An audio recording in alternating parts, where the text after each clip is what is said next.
people everywhere have discovered that there's a bit more to the symbols around them. An unseen force steering the world, leaving its mark every place it touches. But if bound to material and reason alone, the logical mind immediately sees symbolism's big flaw. Take these, for instance. The countless pictures of politicians and various other celebrities throwing up what appear to be satanic gang signs. Now, if you think these pictures are all coincidence, I want you to turn off this video and go watch TV. Of course, this begs the question, surely the elite have better ways of identifying themselves to each other? Strategically speaking, hidden in plain sight doesn't make a whole lot of sense. Why not lies in plain sight and leave the truth completely undocumented? Foolish, of course, but you can't own the world and be a bunch of fools, and you need more than cruelty to hijack the world. You need guidance. Their symbolism usually falls under one of two categories: predictive programming and hidden in plain sight. Predictive programming is a technique where people are exposed to a message that causes them to respond in a pre-programmed way to similar future events. Typically, there's a crisis, and that crisis, by the end of the movie, is resolved using certain means. When that event occurs in real life, the individual, although knowing this is real life as opposed to a movie, is inclined to respond similar to those who had been seen succeeding in the movie. You hear it all the time when somebody says, it's just like this movie or that movie, so it definitely has its effect. Then there's hidden in plain sight, the more mysterious of the two motives. Hidden in plain sight is more like taunting than a clever chess move. It involves putting symbols and messages out there, encrypted in such a way so that, if you're not looking for them, the meaning will fall below the threshold of your notice. The number of clues the Illuminati offer outsiders who know the hidden meaning of their symbols is needless, conspicuously needless. So, who stands to gain?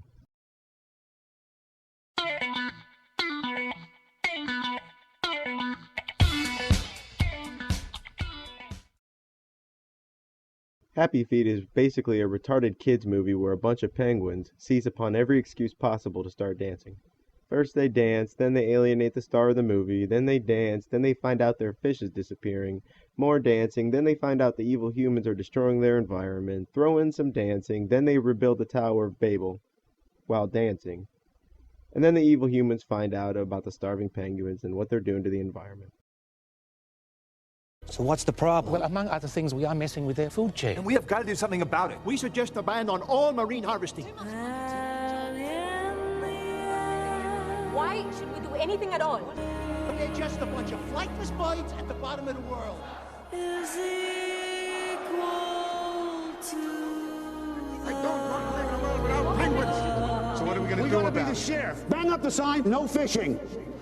UN gets involved. Meanwhile, in Penguin Land, more dancing, and alas, fish aplenty. So when the little slave larva is faced with a crisis, such as an environmental one, the first thing they'll think of is, this is a job for world government. I've seen it work before. Somewhere. In Independence Day, you have an unsuspecting population, a hostile alien invasion, and a military that can't seem to fight back. The entire human population is in disarray. It's finally decided that humanity's response must be unified and coordinated. They form a world government of sorts, in that they form a global command structure, find out the aliens' Achilles heel, and humanity is saved. Now, to its credit, Independence Day contains no dancing. There are, however, at least two layers of predictive programming.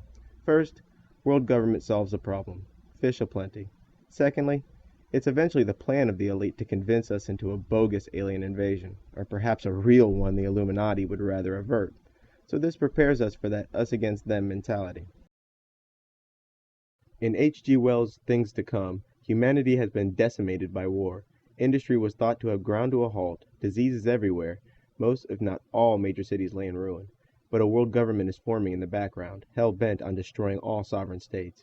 Using advanced weapons like aircraft and poison gas, the world government pounds at rogue nations.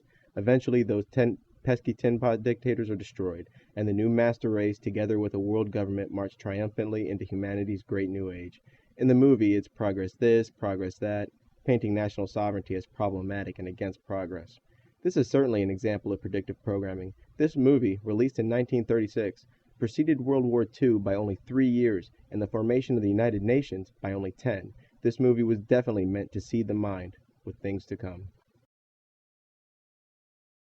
In Fight Club, a seemingly normal guy is living a double life. In one, a yuppie, in the other, a terrorist. His alter ego, Tyler Durden, is leading him into a world of extremism. carrying out acts of violence and terrorism, not for financial gain, but for ideological reasons. Eventually, the nameless main character would be tricked into rigging large financial buildings with explosives.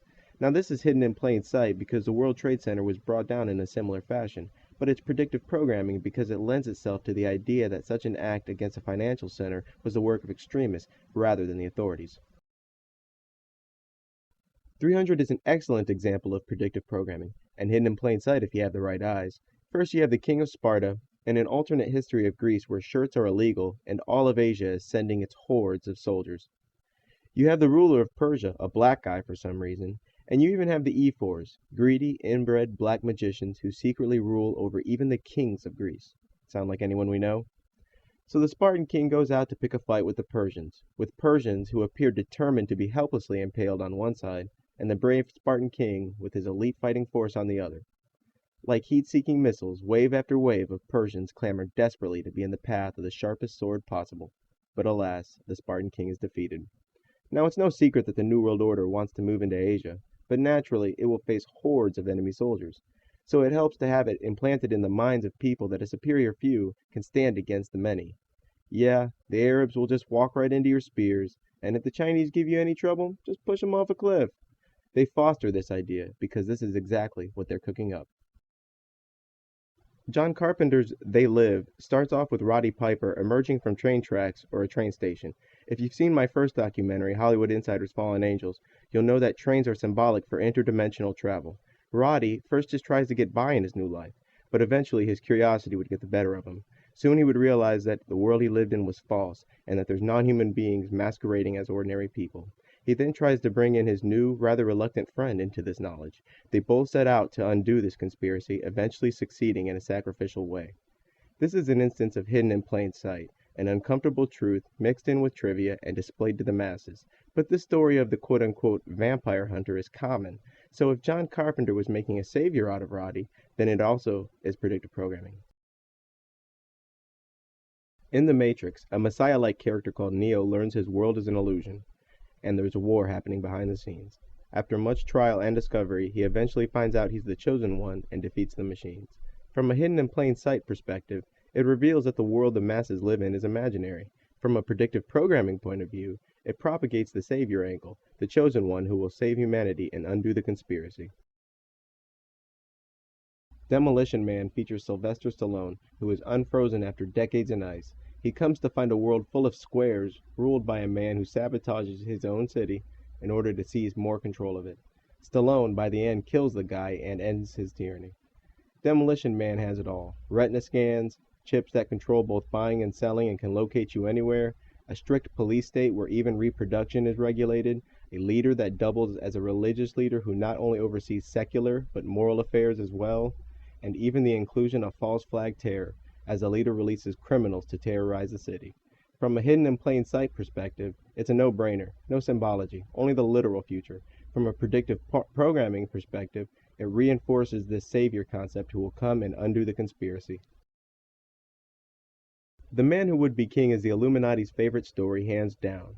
It tells the story of two Englishmen who go off to a distant primitive country intending on returning with loads of gold. When they arrive, they are mistaken for divine beings, rule, and eventually revealed to be only human and are punished. Since its only message is that the next one to arrive claiming to be God is a fraud,